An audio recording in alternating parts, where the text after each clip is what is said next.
You know, the thing is about this series is that it's kind of like meant to show, what games I got that month, or like, maybe like the last couple weeks or something. And well, I guess recently I've been kind of doing a shit job with that, especially in this episode's case, because we're going to be talking about some items that I've had since October or even September. For example, if I start off with the Microsoft stuff, we have this, MotoGP 2 on the original Xbox. Now, I think I've had this either since like late September or early October, and I'm just now fucking talking about it in like, almost mid-January. It's mind-blowing, I know, but hopefully going forward for this year, I'll be able to actually talk about these damn things within the month that I get them. But anyways, MotoGP 2, I believe this game is also on the PlayStation 2. In fact, I did want to get one of the MotoGP games, because they do look like, interesting, fast-paced, little fun, motorcycle games. And I remember I had my eyes on, like, MotoGP 06 or MotoGP 07, whatever it was called, for the Xbox 360. But, hey, one thing led to another, and at one point I found myself giving an opportunity to get this, and I was like, what the hell, we'll get some more original Xbox games, why not? Even though, again, I believe this is also on the PS2, but who knows, maybe the Xbox version is better. As for the game itself, well, I feel like the more and more I play it, the more and more I get, into it, even though, of course, yeah, it's like, some of the track designs can be kind of like your sense of speed might be ruined and stuff, but at the same time, it's like, I get that it's trying to be like a simulation sort of motorcycle game. It's not supposed to be extreme and crazy, even though it does have a very nice sense of speed going for it when you look at this, or really any of these MotoGP games. But, with time, I guess I get into it a little more, but I don't think it's everything that I wanted. But, although still a worthwhile game, I would say. Here's another example of something that, I got a while back. This is Xbox Live Arcade Compilation Disc, which, I got this, I got this fucking September 1st. And it's now January 9th. Holy shit, man. But yes, this is part of, like, one of 4 sort of Xbox Live Arcade compilation discs that Microsoft had. And, well, I picked up another one in a previous episode. It was, what was it? Xbox Live Arcade Unplugged Volume 1. And I mentioned how there were other Xbox Live Arcade compilation discs for the Xbox 360. But, they weren't actually called Volume 1, 2, and 3, and this is an example, with this having a sort of very generic name. This game has got Feeding Frenzy, Luxor 2, Boom Boom Rocket, Uno, and of course the star attraction, Pac-Man Championship Edition, which is the one I played the most, and that game is fantastic. That game is a great, spin on Pac-Man. I'm sure you probably know about it. Feeding Frenzy's kind of cool. Uno, it's Uno. At one point I knew how to play Uno, though not anymore. Luxor 2 or whatever. It's spelled Luxor. I don't know how to pronounce that. That one's okay. Boom Boom Rocket's pretty fun. I thought Boom Boom Rocket would have been kind of like Fantavision, but it's a music rhythm game, not necessarily a puzzle game. A pretty worthwhile little disc. You can get this for like $5, and it's definitely worth it just for Pac-Man Championship Edition and Boom Boom Rocket alone. And here, speaking of Xbox Live Arcade compilation discs, here we have Xbox Live Arcade Game Pack. How's that for frickin' name? We got compilation disc, Game Pack. It's like they're using every frickin' term in the dictionary that they can, or whatever. This one doesn't have nearly as much as the other 2, or 3, because there's a third one that I don't own that came out in like 2011 that has like Trials HD on it. I don't know what that one was called. But this one has Geometry Wars 2, Geometry Wars Retro Evolved 2, Luminous Live, and Bomberman Live. I believe this one is slightly less common than the other 2. Like, hell, it's probably the least common out of all fucking 4 of these. But again, not much going on here. I mean, Geometry Wars Retro Evolved 2 is, kind of like, shoot all the bad guys around you, kind of like Robotron, and, Luminous Live, I mean, hey, Luminous is fantastic, and I guess, you can play it in glorious HD, and Bomberman Live, which is just a simple sort of Bomberman type of game, It doesn't seem like it's anything too different from, what you can normally get. And, it's still a cool compilation. Of course, it's harder to recommend because, not as much and not as common. But still a cool game for sure. Here's a bit of a bigger one. Soul Calibur 5. I'll try to keep this quick because, there's probably some things I could say about this more in a Xbox 360 retrospective. But I'll say that, this came out in 2012, and I don't even remember it being announced back then. I just, I think it was I saw, some of Brain Scratch Comms do, their commentary on this game, and I was like, oh, right, that's a thing, wasn't it? Yeah. Because, again, I did not actually know that this game came out.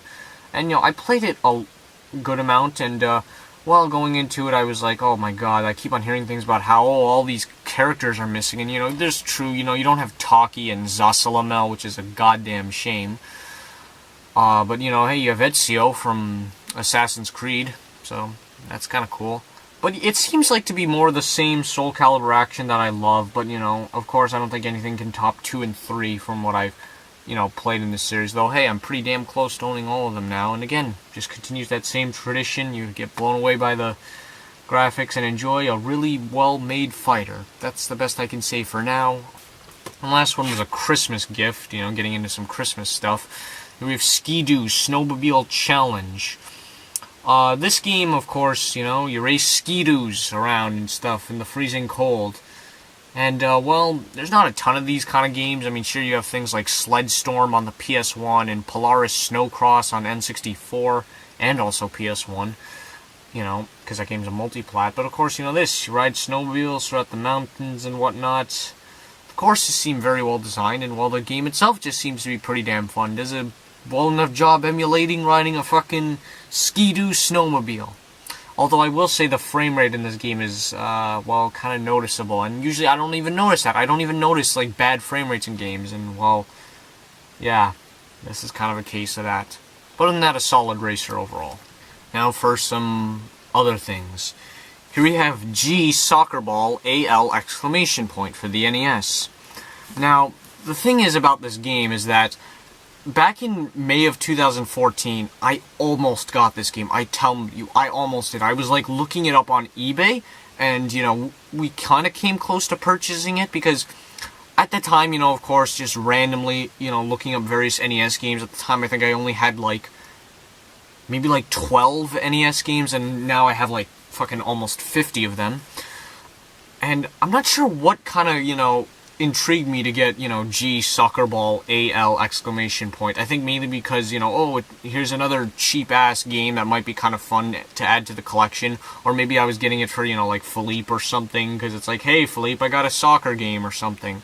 I don't know. And yeah, it's by Jalico. If I can say anything about the game, it seems like it's a decent game. I mean, after all, it has 3 stars in a certain NES guidebook, whereas the much harder to find and less common G Soccer Ball AL exclamation point 2, or maybe it's just G Soccer Ball AL 2 exclamation point. I don't remember the exact name, but that game has 1.5 stars in a certain NES guidebook. But yeah, so basically I was just kind of like, how about for nostalgia's sake, or to make up for that, not getting that game almost 4 years ago, let's get it. And well, I don't know if past me was really missing all that much, but of course, it's still nice to, have it in the collection. So, yeah. Here we have Kid Nicky Radical Ninja, also for the NES. Now, I wanted this, AVGN mentioned it briefly in his Darkwing Duck episode, and I was like, hey, that actually looks like a kind of decent, fun platformer. Maybe not a sort of, oh my god, hidden gem, sort of amazing, undiscovered gem for the NES, because it's not exactly that. I believe this was also an arcade game, because, well, the more and more I look into these games, everything's a fucking arcade game. Almost nothing's fucking original for the goddamn, systems they're on. Just port everything, which, of course, I understand that's, there's justice to that. There's a reason to do that, but it's like, goddamn, everything's an arcade game. Gradius 3's an arcade game. This is an arcade game. Everything's an arcade game. But yeah, it's a, platformer, you attack ninjas and stuff.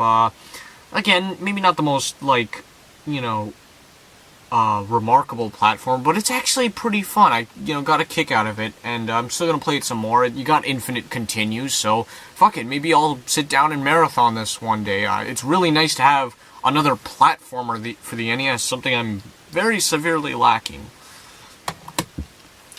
And for the Super Nintendo, I got Michael Andretti's IndyCar Challenge. I looked up a video of this, and I was like, hey, this actually looks kind of fun. This was developed by Genki, the same people who made, like, Tokyo Extreme Racer. And, I believe they also made Fighter's Destiny on the N64. But, yeah, this, well, it's an indie racing game, and in a way it almost kind of surprised me. Kind of like, let me grab it. Kind of like how Indie Racing 2000 for the N64 impressed me, just, I guess indie racing games in general are just really fun. And this is pretty fun too. It's solid, works very well for a 16-bit racer, and well, in some weird sense, this game actually kind of controls better than Super Mario Kart on the Super Nintendo. Though, of course, they're two totally different kinds of racers, but it's like, damn, the controls in this are actually pretty smooth. And it's a nice little fun game overall. You might want to give it a shot. Now, of course, I am really thinking about going after a full Nintendo 64 set of all 388 games, so let's talk about, like, 12 N64 games, many of which you probably haven't heard of.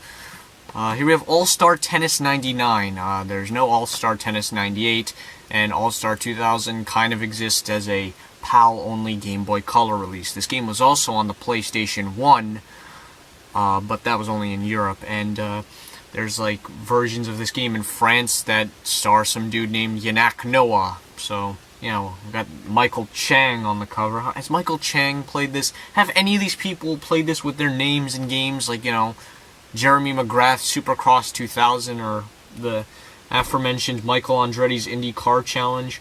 But as for this game, well, it's a tennis game. One of 3 tennis games on the N64. This, Mario Tennis, and Center Court Tennis / Let's Smash. This game is actually a pretty uncommon game. Like, seriously, look it up on, on eBay, go to stores and whatnot. It's really not a common game at all. But at the same time, it's not really all that expensive, because the only people who want this are N64 completionists. I can't imagine there's many people who looked at this and goes, hey, I like tennis games, and this might be an interesting one, because really this game is very half-assed. I've played it a couple times, and while it's not the worst tennis game I've played, it almost feels like it's a game that's struggling to exist. And there's just some things about it, like, also the AI being a complete fucking idiot, and other things that just really bring this game down. I mean, even, I played this with, like, 3 players. Haven't done 4 players yet, and even then it's not that great. Though there are some laughs at, what this game is all about. But I wouldn't really recommend it, again, not unless you're going after all the N64 games. And here's the cartridge. Okay, another boxed game. MRC Multi-Racing Championship, which I have right here. Well, let's see. No 4-player? Check. Only 3 courses? Check. Fucking, just those 2 things, I guess, really, and a couple other things. I don't know where I'm going with that rant, but my point is that, again, it's another fucking racer between the years 1994 to 1999 that has that same fucking problem, no courses, fucking all that. Like, seriously, how the hell do game developers think that was okay? I mean, you know what kids are gonna do when they play this? They're gonna play the 3 tracks a couple times, maybe in like an hour. There's also some mirrored tracks, which whoopity fucking do, and stuff like that. They're gonna play that for an hour, maybe even 2, maybe another time, maybe another session they'll play it for another hour or a half, and then they'll be fucking done with the game. There's almost no substance, even with whatever modes, and whatever little fun you can get out of the 2-player, which, I mean, again, why do so many N64 racers not have 4 players? And don't tell me, oh, it will run like shit, yada yada yada. If a 4-player game runs like shit, it's because the developers don't know what they're doing. And sure, the N64 is not an easy system was not an easy system to program for, but it's like, come on. Just keep these things into consideration, and don't just make another throwaway title with the same fucking problems. Now, if I can say anything about the game, well, it's a rally racing game that's not quite there with its gameplay, but not quite off with the overall racing action and controls and whatnot. I think that's the best way I can put it.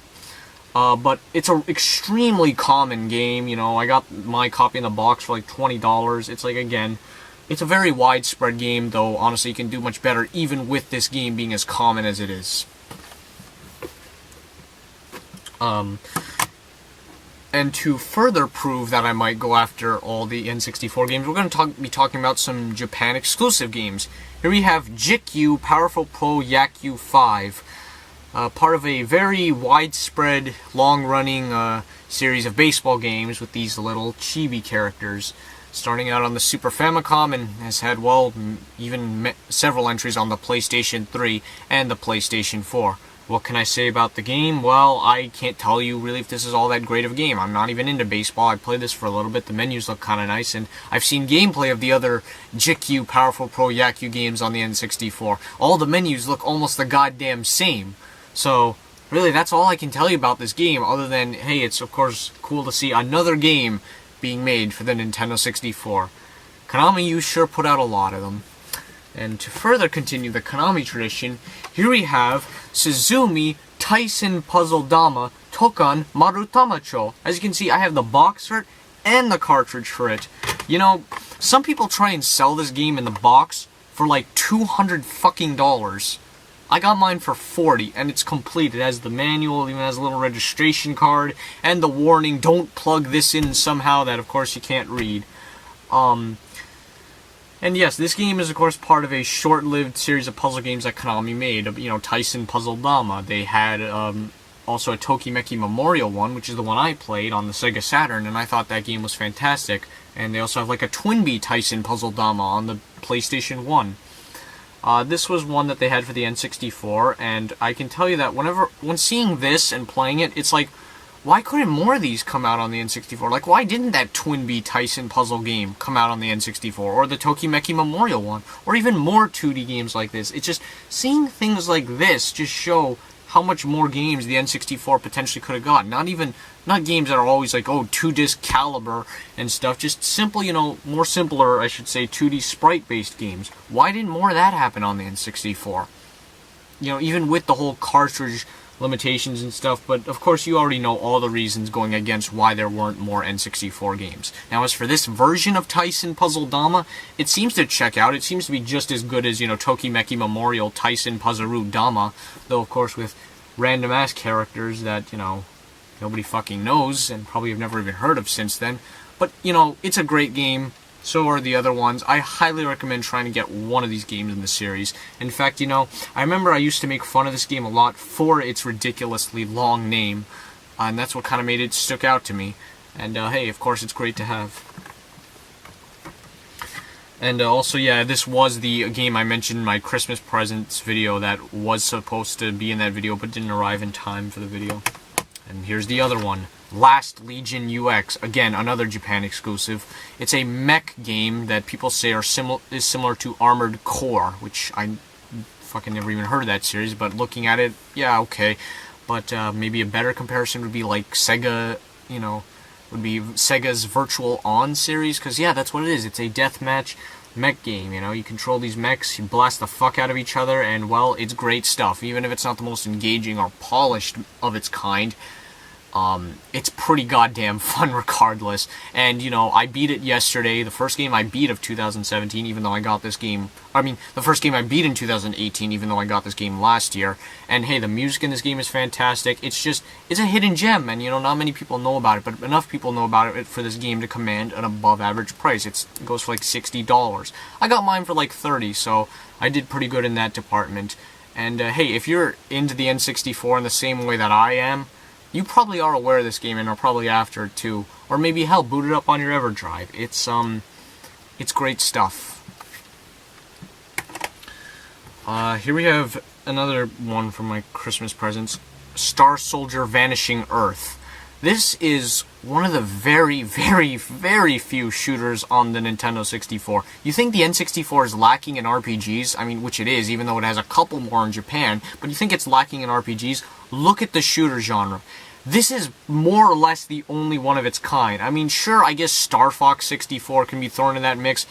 And, you know, some people will even say, like, Space Invaders or Asteroids Hyper 64. And there's even the Japan-only Dazemon 3D, which, you know, that game is basically customizing your own shooter, even with the pre-built games in there. This is more or less the only one of its kind. How is it? I think it's pretty damn good. In comparison to, I guess, the other Star Soldier games, it might not be as complex as, say, the ones on the TurboGrafx 16, but as its shooter, as it stands on its own, I think it's pretty damn fun. It's not very long, but even so, I haven't beaten it yet, but it's actually very fun and rewarding, and something you can kind of kick back and relax and play to. It's almost kind of reminds me of, like, Darius Twin, and I really like Darius Twin, despite it being a more simpler shooter. And, I mean, in comparison, I would say, yeah, the game is probably more complex and better than Darius Twin, but still also very fun to play and just sit down and enjoy. And also, again, the music's really good, and, hey, it's better than Star Soldier on the NES, so, yeah. Here we have 1080 snowboarding, getting into some more popular games. Well, considering that I'd had, Big Mountain 2000 and Twisted Edge Extreme Snowboarding, the much, much less popular snowboarding games for the Nintendo 64, it's about goddamn time I got this game. And, well, I'd say it's just about as great as everyone says it is. The course designs are very fun, as is, just the game action itself. It plays like Ricky Winterborn or, Agane Hayami and stuff, all that good stuff. And playing this just makes me really look forward even more so to playing 1080 Avalanche on the GameCube. And the last Christmas one I got here is NBA In the Zone 2000. Again, another Konami game. Konami really put out a lot on the Nintendo 64, compared to, like, Capcom, who only made 3, and Namco, who only made 4. Then again, Capcom made Resident Evil 2 and Mega Man 64, which are very impressive games for the console. As for this game, well, I can say that from what little footage I've seen of, say, NBA In the Zone 99 and In the Zone 98, those almost look kind of more fun. But the thing is, why I was kind of more so in a rush to get this game is because people on eBay are trying to artificially inflate the price of this game. One guy's trying to sell it for 30, another guy's trying to sell it for 70. Fucking why? Like, 4 stores around me have a copy of this game for like $15, and where I live, that's crazy. I mean, if anyone's watching this and you live in, like, New York or Chicago, go down to your local game store and tell me, do they have NBA In the Zone 2000 for the Nintendo 64? And, this right here was the last game of 2017 that I picked up, NBA Live 99. Again, because, yeah, EA Sports. There never was a NBA Live 98 on the console. There was NBA Live 2000, but no NBA Live 2001. I think I kind of like this a little more from what I've played, though I am in by no means any sort of position to actually tell you whether or not this game is better than this, or if these games are really worth your time. I just got them, and I play them, and I'll play them some more, because, hey, I don't have much in the way of basketball games anyways. But still cool to have, and, hey, I think what motivated me to get this even more is because, James mentioned in the James and Mike Mondays episode of Excite Bike 64, meanwhile, throughout the fucking game, NBA 99, who gives a shit? NFL Quarterback Club 99, it's probably a more impressive game than, say, Madden Football 64, and I guess more impressive than the other one, NFL Quarterback Club 98. The graphics in this game are really nice, though it's football. I don't even know how to play football, just roll around, you call some plays. The Super Bowl's coming up, football, American football. Whatever. It's just still cool that this ended up somehow on the N64, because yes, of course, it's another sports game, but hey, sports games, they sell. That's why there's so damn many of them. And speaking of things selling, here we have Madden 2002. This is insane that this exists on the Nintendo 64, because, alright, let's put this into perspective. Almost none of these other EA Sports games got a 2001 entry onto the console. Like, there's no NASCAR 2001, or FIFA, or NHL 2001. There's not even a 2000 of FIFA and NHL for the N64. But I guess Madden sold so goddamn well that it got a 2001 and a 2002 in this fancy little black card here. And this is not even a rare game at all. This is a very common game, even though this is, like one of the last 20 games released for the Nintendo 64. It's out there. And again, I guess it just sold really well enough, and you know, you can also get this on the GameCube and the PlayStation 2. So if you happen to love Madden 2002, you have a lot of systems to play it on. And as for this, well, I guess as again one of the last 20 games on the N64, it's cool to see in action. And last N64 game I got here is F1 Pole Position 64, which this was the first F1 game on the console, and one in comparison to F1 World Grand Prix or F1 Racing Championship or Monaco Grand Prix. This seems like a sort of game that doesn't quite make it there. There's no multiplayer. That's kind of lame. But I played it, and it's amusing, but of course it's like a lot of these other simulation racers. It's like you're falling off the course. I'm trying my goddamn best to stay on it, and stuff. Though not the worst example of that. Graphically, it looks very nice and colorful, so yeah, and of course I welcome any game with 64 in the title. Now we've got Karaoke Revolution Party, a game that I wanted just for one reason. This, I'm fairly certain, is the only other game for the GameCube that uses the dance pad. Now, keep in mind, Dance Dance Revolution Mario Mix and the dance pad both came out in 2005, pretty late in the console's lifespan, so there's no chance in hell that there would have been much of anything else to use the dance pad. And while there doesn't seem to be a list, I'm almost confident that this is the only other game to use the dance pad. It's also a game that uses the microphone, and, well, I don't think the GameCube microphone was quite built for, you know, voices of this caliber. Because while it does its job perfectly fine in Mario Party 6 and Mario Party 7, it kind of struggles with Dama, and possibly even the Japan-only The Legend of the Quiz tournaments. And as for this, oh my god, I don't know what's going on with this. But of course, again, the dance pad microphone game, though the microphone really, again, was not built for this. And we got Jeremy McGrath's Supercross World, which, it's a lot better than Jeremy McGrath's Supercross 2000 on the Nintendo 64, Game Boy Color, PlayStation 1, and Sega Dreamcast. Even though there's only 2 players, fucking why? But yeah, it's actually not a bad game at all, though graphically it looks ugly as shit. Like, seriously, Excitebike 64 looks better than this, and it's probably a better game as well, but not a bad game at all, actually. Wario Land 4 on the Game Boy Advance is yet another game that I should have talked about a while ago. I got this back in late October, and it ended up being the last game I beat in 2017, and well, it's a great game at that, and just, it's an overall it's a game that's just genius, really.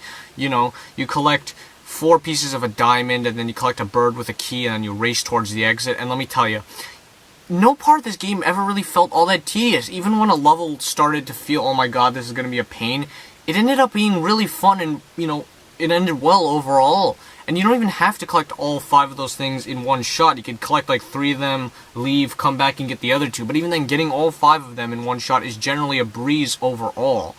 And as somebody who's almost never really played any Wario Land before, I was surprised, and you know, I'd say this is definitely a good entry point if you want to get into Wario Land games and stuff, and this game just surprised the hell out of me, and of course, you know, hey, gotta get all the Mario games, which includes Wario stuff and Yoshi stuff and